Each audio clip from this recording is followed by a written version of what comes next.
El Salvador, país que creía estar a salvo de los graves peligros de la minería de metales, vuelve a tener en su territorio la presencia de empresas mineras, según confirma una reciente investigación periodística. Tal situación venía siendo denunciada por organizaciones ambientales desde que los líderes comunitarios de Santa Marta y Ades fueron capturados el 11 de enero de 2023. Desde el inicio, Ades y otras organizaciones veían la posible reactivación de proyectos mineros como el trasfondo de las detenciones arbitrarias y el debilitamiento de la resistencia ambiental como objetivo del proceso penal en su contra. En ese sentido, los objetivos de este foro son denunciar la presencia de empresas mineras en El Salvador, informar sobre el proceso penal de los líderes de Santa Marta y Ades, señalar las violaciones a derechos humanos que implica la reactivación de la minería y exigir el cumplimiento de la ley contra la minería metálica aprobada en 2017. Para hablar sobre estos temas, nos acompañan Yanira Cortés, abogada medioambiental y ex procuradora adjunta de Medio Ambiente de la Procuraduría para la Defensa de los Derechos Humanos, Amalia López, representante de la Mesa por el Derecho a Defender Derechos y Alianza Nacional contra la Privatización del Agua. Además nos acompaña Alfredo Leiva, miembro de la Comunidad de Santa Marta y directivo de Ades.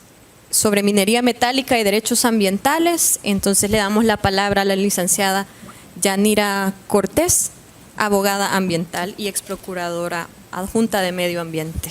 Gracias, Fátima, muy amable.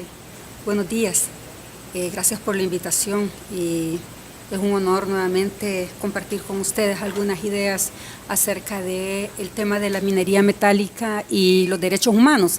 Hacernos la pregunta que ¿cómo podemos exigir no volver a la minería metálica partiendo que es una actividad que afecta nuestro derecho al medio ambiente? Y la respuesta, precisamente, la tenemos en el contenido esencial del derecho ambiental.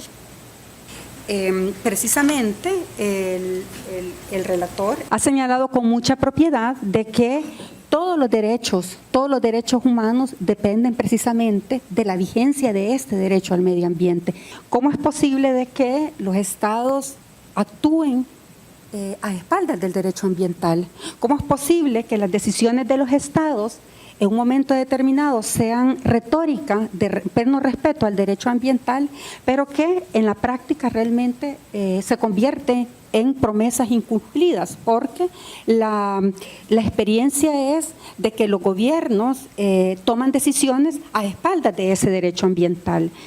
Del mismo modo, el secretario general de Naciones Unidas ha señalado de que la no actuación de los estados y la actuación de los estados en contra, o mejor dicho, de espaldas del derecho ambiental, nos ha llevado a una crisis del clima, dice el secretario general, y nos dice de que precisamente las no actuaciones es lo que nos está acercando, y digo literalmente las palabras del secretario general, ha abierto las puertas al infierno, que es entonces el contenido esencial de ese derecho, es decir, cómo el derecho nos puede llevar a dar respuestas. Desde la sociedad civil lo tenemos como muy claro, ¿verdad? Que no podemos también analizar el derecho ambiental si no analizamos el contexto político en el cual se está desarrollando este derecho. Sabemos que se endulza la realidad, ¿verdad? Porque se está actuando de espaldas, se endulza la realidad con modismos que son discursivos. Y acá es bien importante de que entendamos que el discurso desde los gobiernos, y precisamente desde este gobierno, es que los proyectos que se están ejecutando son proyectos de desarrollo, que hay que incentivar la inversión extranjera porque trae desarrollo, que es necesario un control territorial por la alza de la delincuencia, que nosotros estamos en camino al progreso, y eso como que marca mucho, ¿verdad?, la mentalidad y los corazones de las personas. Pero la realidad se impone, porque en la realidad lo que está pasando es que sobre la base de ese discurso se hacen grandes deforestaciones, como lo estamos viendo, ¿verdad? Las empresas extractivas capturan literalmente, ¿verdad? Hacen capturas a todo aquel que defiende el medio ambiente, promueven que estos ecologistas, estos ambientalistas están en contra de ese progreso, de ese desarrollo, y que se deben de flexibilizar los permisos ambientales para darle paso a esa inversión extranjera, a esos proyectos de desarrollo y a ese progreso. Y es que es precisamente que a través del tiempo el derecho ambiental no ha sido lo que es o lo que tenemos en este momento, ¿verdad? El derecho ambiental no siempre obedeció a una conciencia colectiva de lo que estaba pasando, ¿verdad? Sin embargo, cada vez hemos visto de que hay una conciencia de que el medio ambiente, el derecho ambiental, tiene una relación directa con los derechos humanos. Ahora nadie puede ignorar de que, ni nadie nos puede objetar de que el medio ambiente es clave para obtener la plena vigencia de los derechos humanos. Y es ahí donde radica su importancia. ¿Por qué? Porque el medio ambiente no tiene que ver con la defensa, con decir como sano, ¿verdad? Con decir como orgánico, con decir siembra un árbol. El medio ambiente no es eso, el derecho ambiental no es eso. El derecho ambiental va más allá, tiene que ver con la sostenibilidad de la vida. Y por eso es que el tema del derecho ambiental es tan necesario en una sociedad que está luchando por sostener la vida. Ahora bien, es importante señalar que no todo el tiempo fue así. Si nosotros hablamos y nos retrotraemos a los años 60 y 70, nosotros sabemos que había un grupo de hombres y mujeres ambientalistas, ecologistas, ¿verdad?, que ya nos advertían que había un problema serio o que se avecinaba un problema serio con los bienes naturales. Y se hacía desde la ética, desde llamar a los estados sobre el pleno respeto del derecho ambiental. Sin embargo, ¿verdad?, a través del tiempo nos fuimos dando cuenta de que realmente lo que estaban diciendo este cúmulo de ambientalistas, este cúmulo de ecologistas, es que el derecho ambiental era base precisamente para consolidar los derechos humanos. Entonces posteriormente encontraron en los derechos humanos una razón, o mejor dicho, un campo fértil para hacer la defensa de lo que ellos llamaban la defensa de la naturaleza. Y ahora, cuando yo digo que el derecho ambiental es parte de las obligaciones de los estados, entonces ¿a qué me refiero? Me refiero a tener agua que no esté contaminada y que no sea sobreexplotada. Me refiero a tener que en un momento determinado yo pueda tener libertad, ¿verdad?, para hacer uso de esos derechos. Nos damos cuenta de que esos derechos están en amenaza. Y esa amenaza, los mismos ecologistas ahora le llaman y la refieren como la crisis civilizatoria, que es un concepto que nosotros hemos estado oyendo, que hay crisis climática, hay crisis alimentaria y que esto nos está llevando a una crisis global. Y eso preocupa, por supuesto que preocupa, porque entonces significa de que al estar atentando al medio ambiente y al hacer este uso o estar de espaldas con la plena vigencia del derecho ambiental, significa que entonces nos hemos estado conduciendo o nos han conducido, ¿verdad?, a una crisis global. Y eso preocupa. Pero a mí, y yo concuerdo con muchos analistas y con muchos defensores del medio ambiente, que realmente esa crisis preocupa.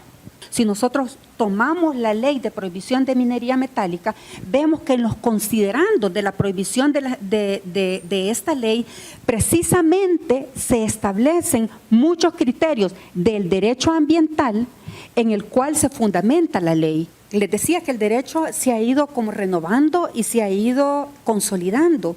Y si bien en ese momento teníamos mucha claridad que estos proyectos podrían amenazar una serie de derechos, a nivel regional, y yo creo que nos debemos de sentir muy orgullosos y orgullosas que a nivel regional hay una resolución, o mejor dicho, se llama una opinión consultiva, pero es como un documento que surge desde el Sistema Interamericano de Derechos Humanos, que precisamente nos está aclarando qué es el derecho ambiental, para qué sirve el derecho ambiental, qué derechos tenemos desde el derecho ambiental y cuáles son las obligaciones de los estados.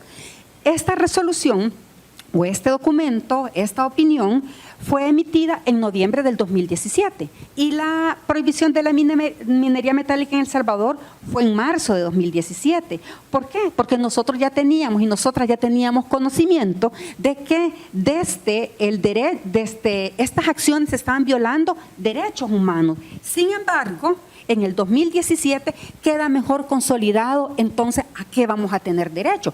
Ha quedado claro que al decir que el derecho ambiental es un conjunto de derechos sustantivos, significa que tenemos derecho al aire limpio, oígase bien, esto es lo que hemos venido reclamando y ahora se convierte, repito, en obligaciones de los estados, como lo va a ver más adelante, pero en primer lugar, al hablar del derecho al medio ambiente, significa que tenemos derecho al aire limpio, que tenemos derecho al agua segura, que tenemos derecho al agua segura y suficiente, que tenemos derecho a alimentos sanos, tenemos derecho a entornos no tóxicos, a ecosistemas sanos, tenemos derecho a la biodiversidad, a clima seguro.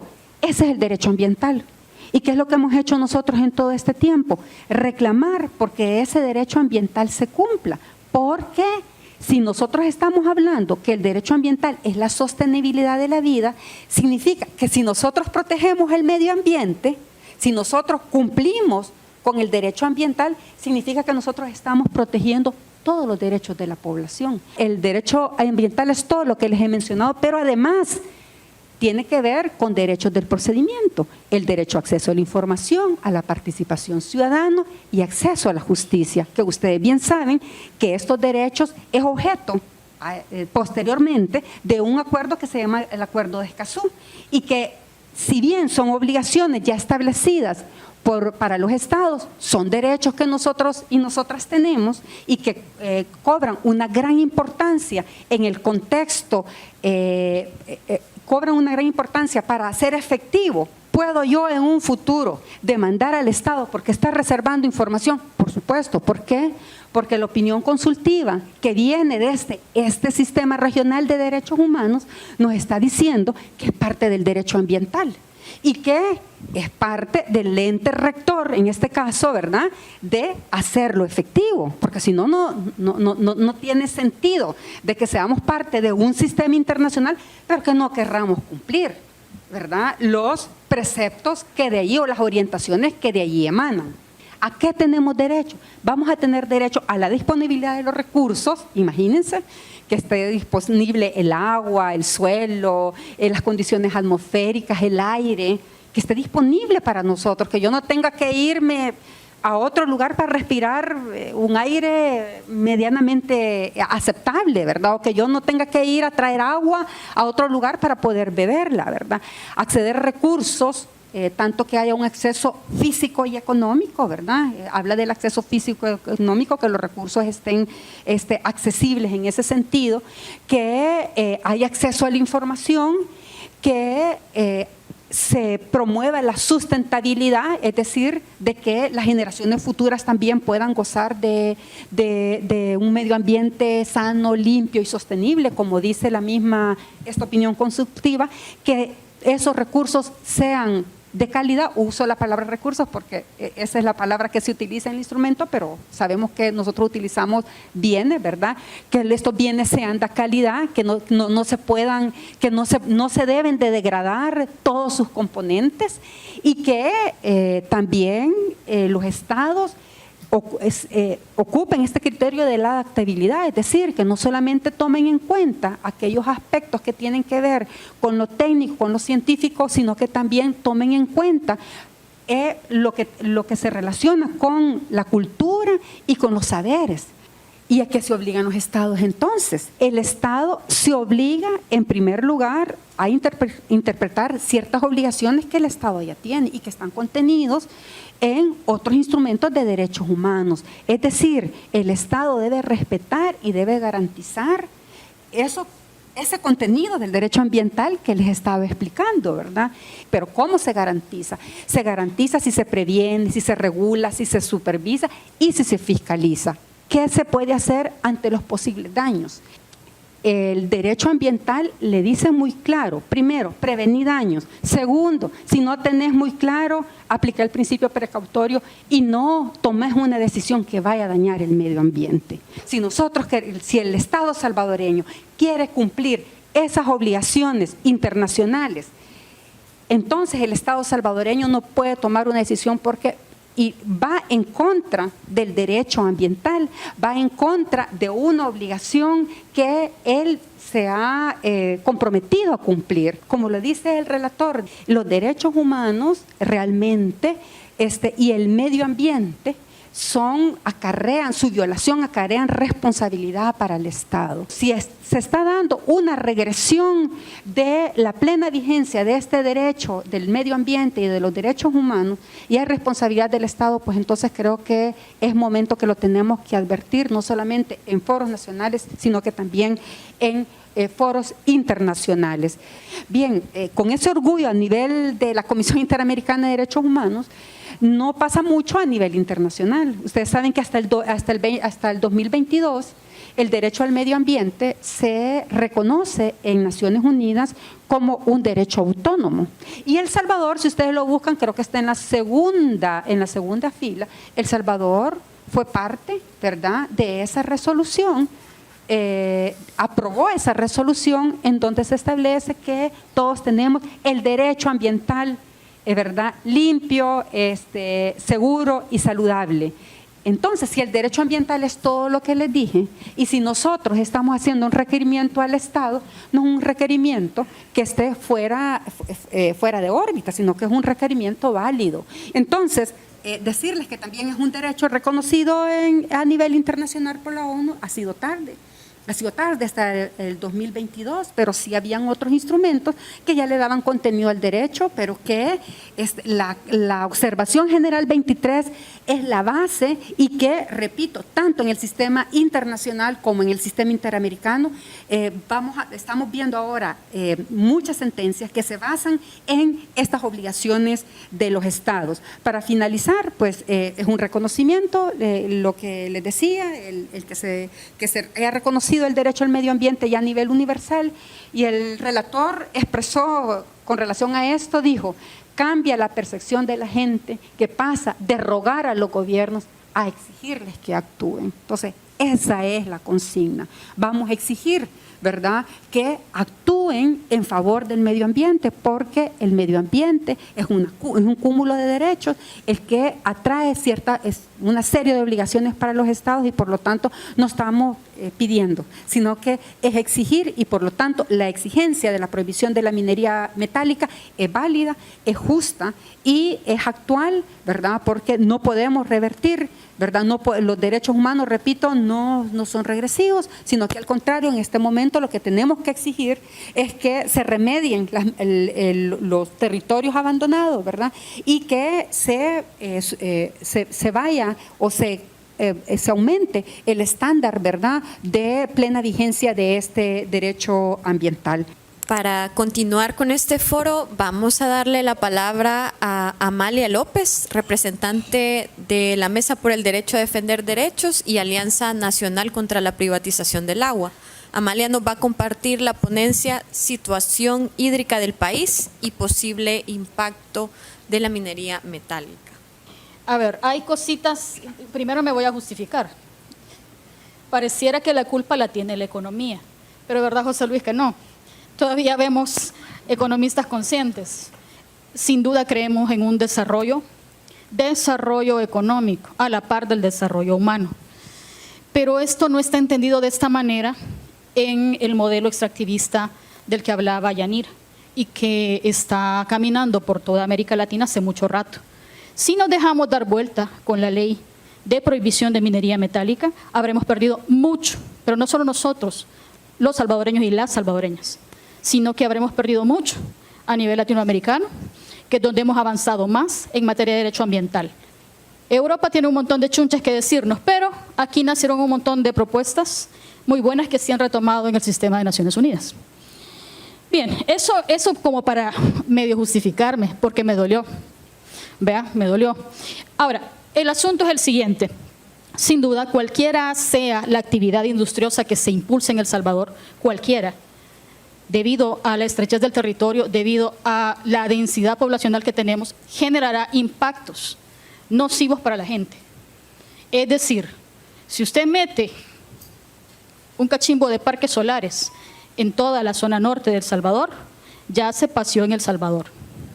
Porque si usted quiere parques solares para generación de energía limpia, fíjese, usted se va a volar todos los palos que están ahí arriba en la zona norte y va a dejar desprovista la zona de recarga acuífera del EMPA.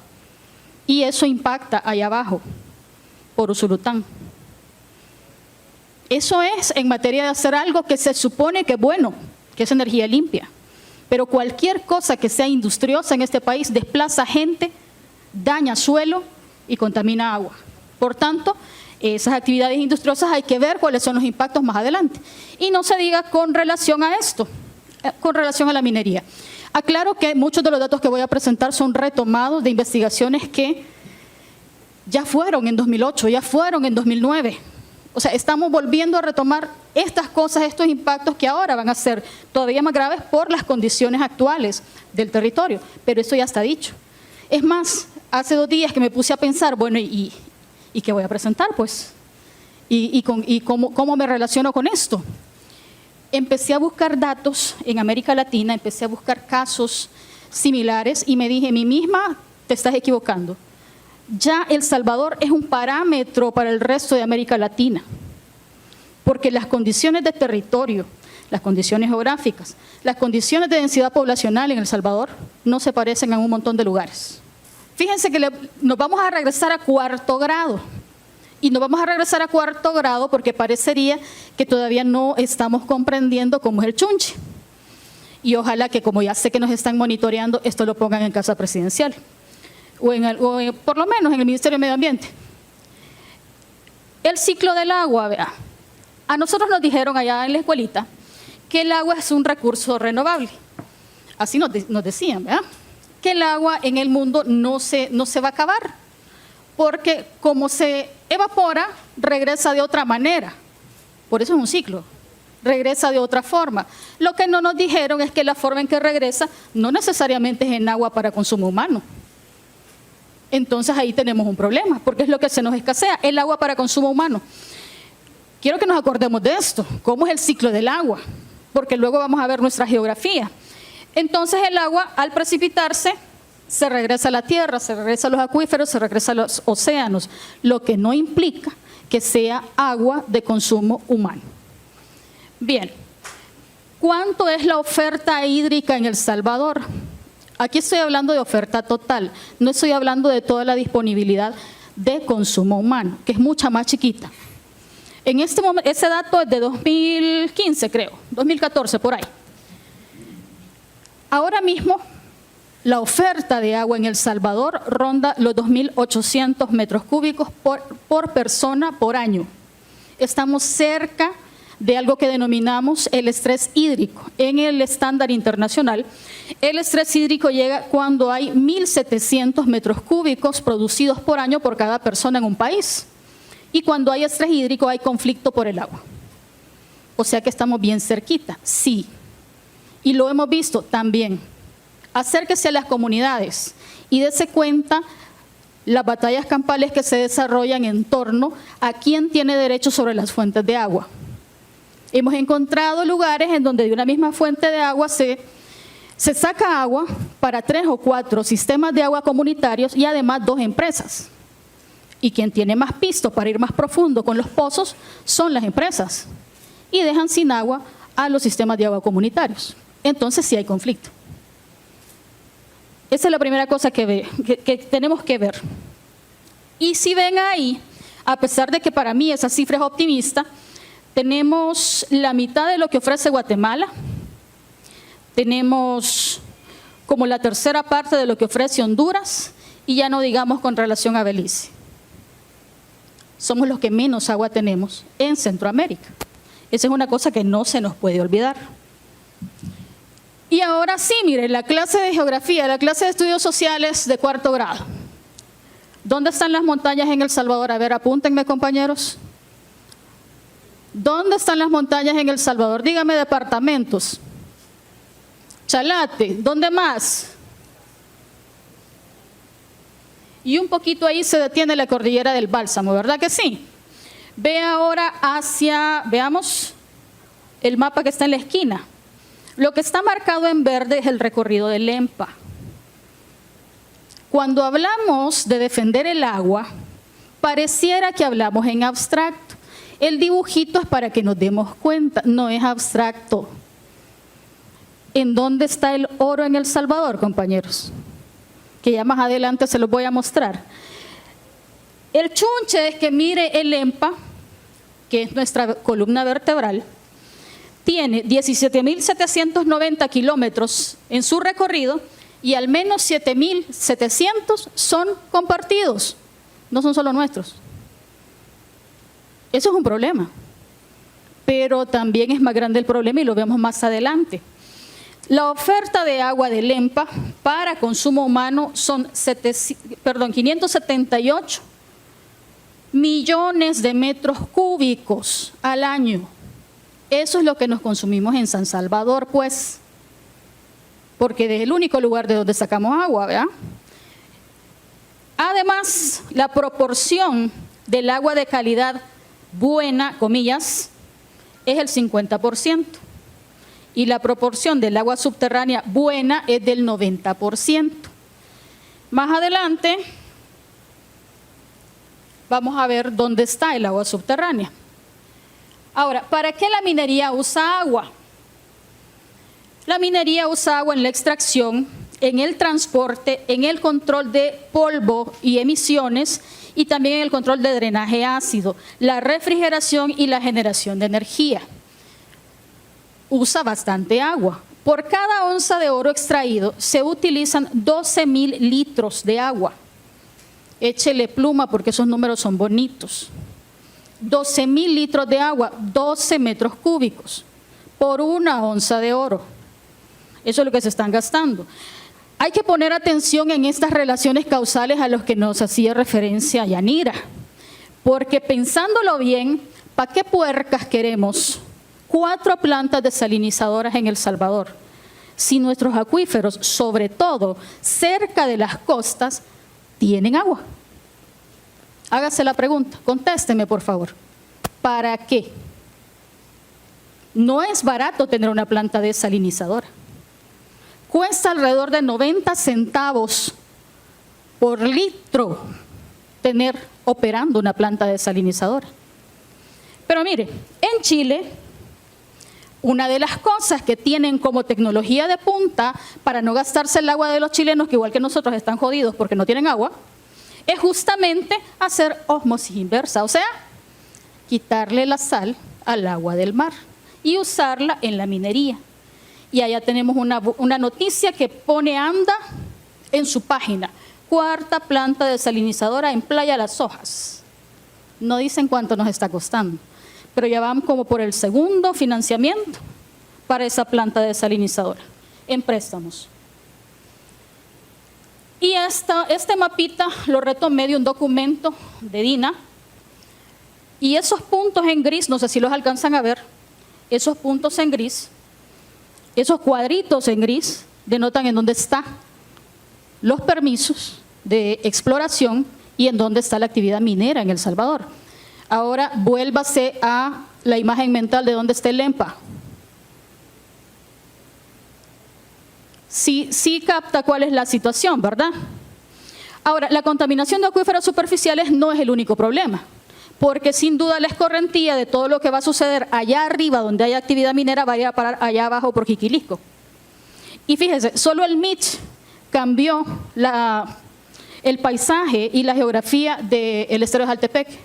En el estero de Jaltepec, después del Mitch, aparecieron 3 islas, 3 islotes. Y que, por cierto, ahora ya están habitados, porque es tan chiquito El Salvador que hay que aprovechar hasta el último espacio en donde se puede habitar.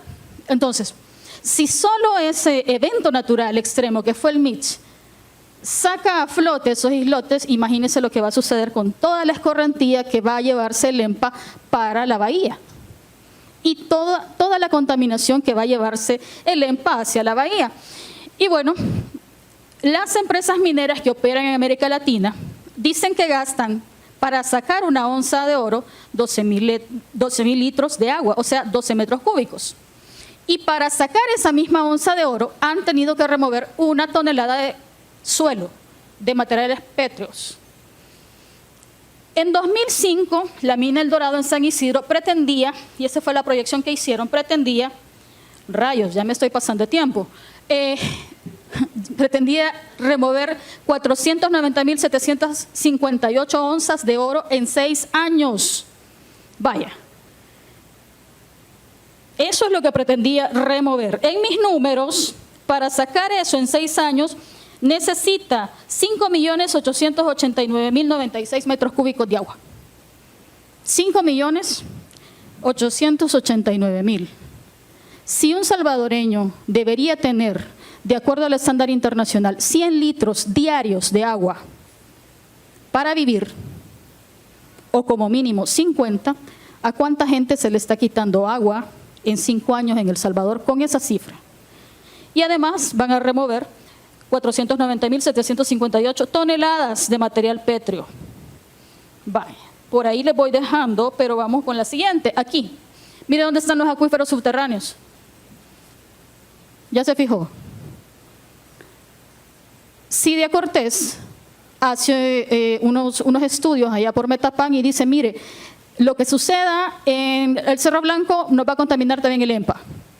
Porque resulta que a 5 kilómetros de donde va a iniciar la operación minera hay acuíferos subterráneos que se van a contaminar directamente.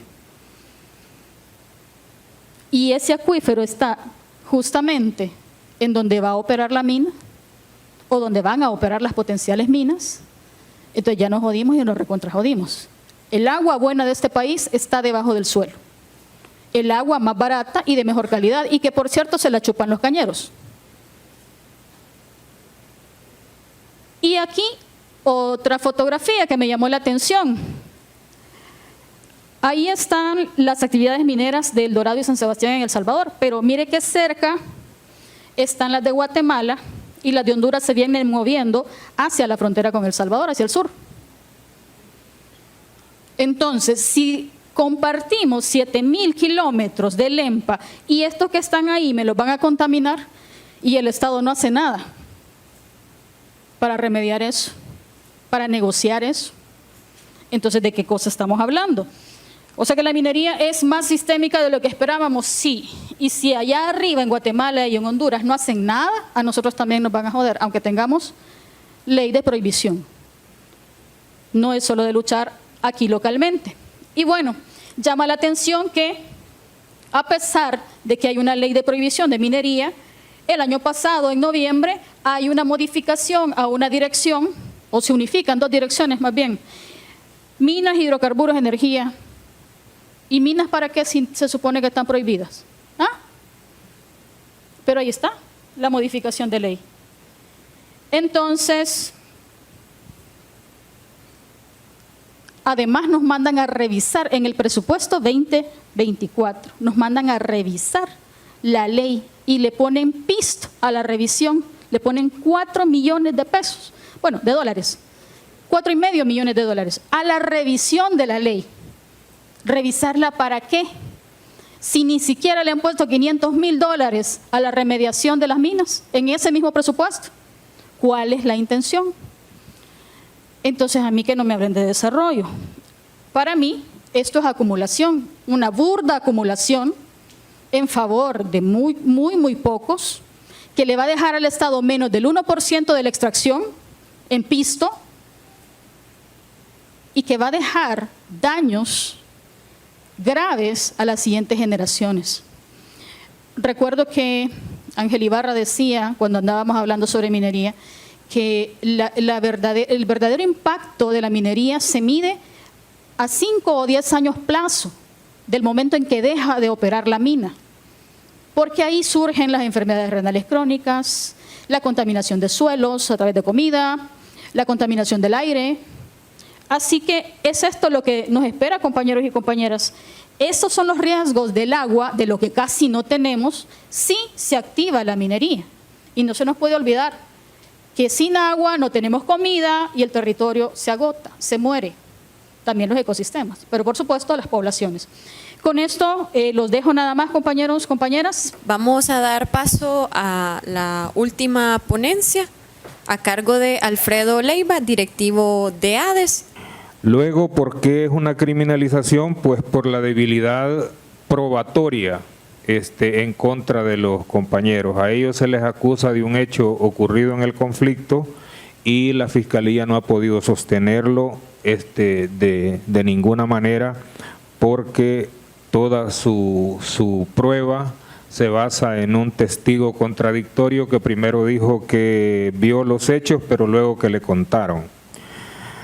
En todo esto hay una manipulación de la justicia transicional, porque la comunidad Santa Marta sufrió durante los años del conflicto múltiples masacres, las cuales en su oportunidad, y por cierto, acompañados con el IDUCA, ha denunciado. Sin embargo, ninguno de esos casos llegó a los tribunales, o sea, ni siquiera una investigación exhaustiva.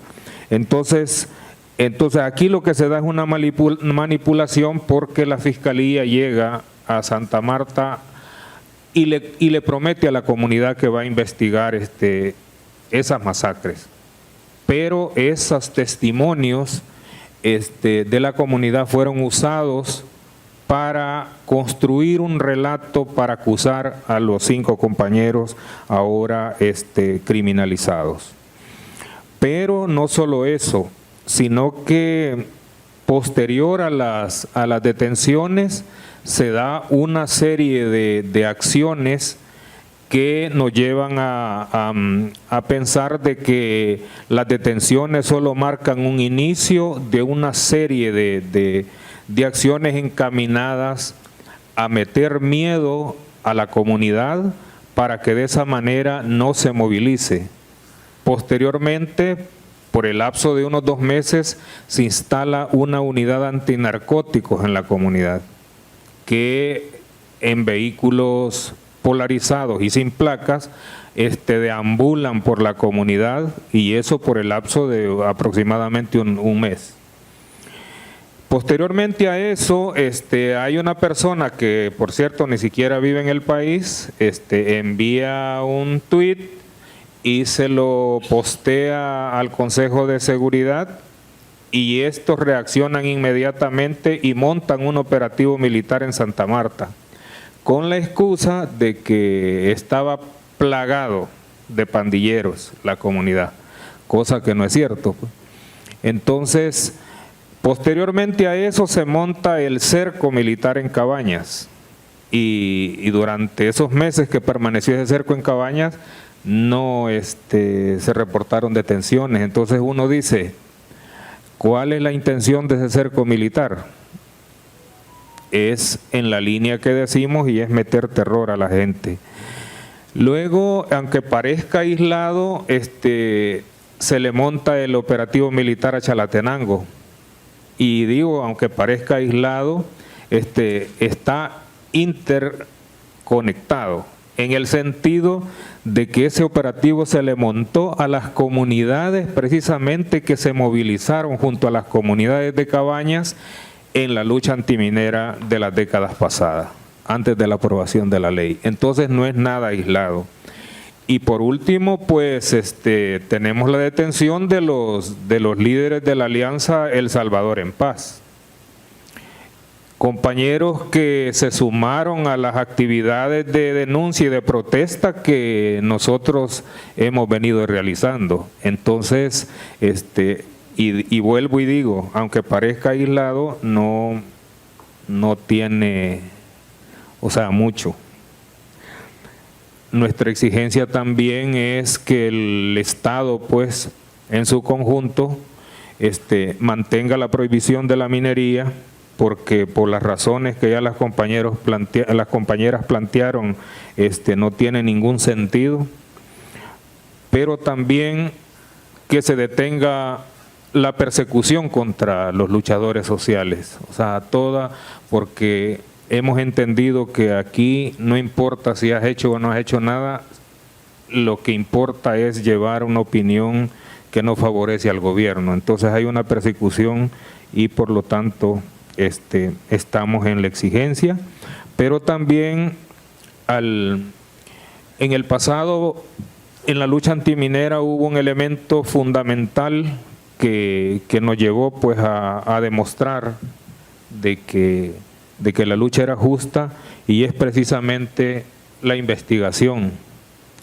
Y ahora pues cuando la licenciada Cortés plantea sobre el derecho a un medio ambiente sano, nos reafirma pues de que es importante, y por eso el llamado al pueblo salvadoreño pues a informarse, a mantenerse atento a todo lo que esté pasando, pero no solo informarse, sino también organizarse y resistir, porque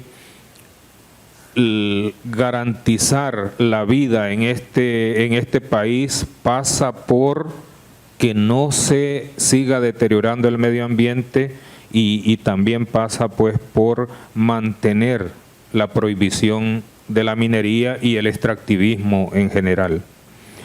Y a la comunidad internacional pues llamarle pues a acompañar, como muy bien lo hicieron en el pasado, en el periodo de la lucha antiminera, acompañar al pueblo salvadoreño en su lucha por resistir ante esta nueva amenaza.